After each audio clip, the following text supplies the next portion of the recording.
Early morning at Chateau d'Eblinghem. This area was home to military bases during the First World War. It's now a base for young people to see firsthand what happened a few miles away, at the front line. You do get a great feel of how many people lost their lives. I mean, there are pictures of all these people there. It's terrible. When you're in a classroom looking at it in a book, you're not kind of really there, so you don't really understand exactly how they felt.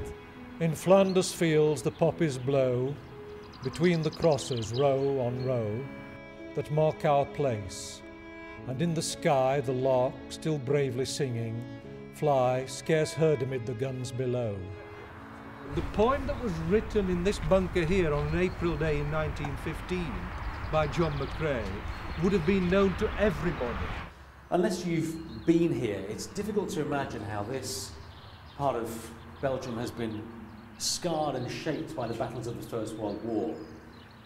We're here at the moment on what over 90 years ago was the very front line, and now thousands of children every year are coming here to learn and experience education with NST.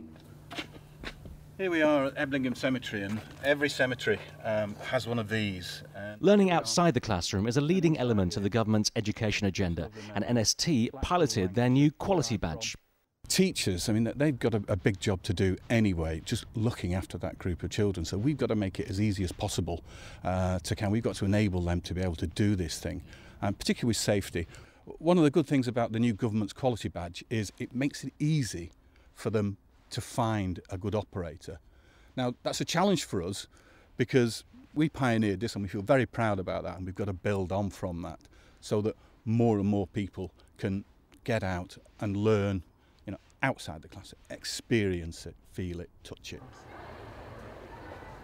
I've gone with NST for quite a few years now, and simply because it makes it so easy for me. Obviously safety is going to be at the front of our minds whatever we do, and also the guides are so very knowledgeable. I mean, Robert Watson is fantastic. I can give a broad overview of the First World War, but the detailed knowledge which he has is invaluable.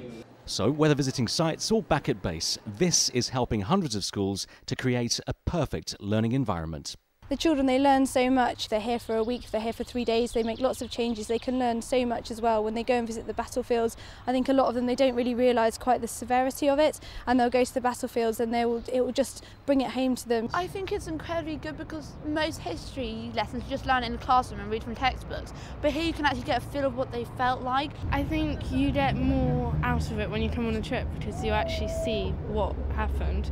Well, I know I have some relatives died out there somewhere, but I don't know where. The scale on which people died and fought, it blows your mind. These pupils and many others would perhaps never have been able to appreciate what happened here unless they came with NST. And this history lesson will be one they remember for a very long time.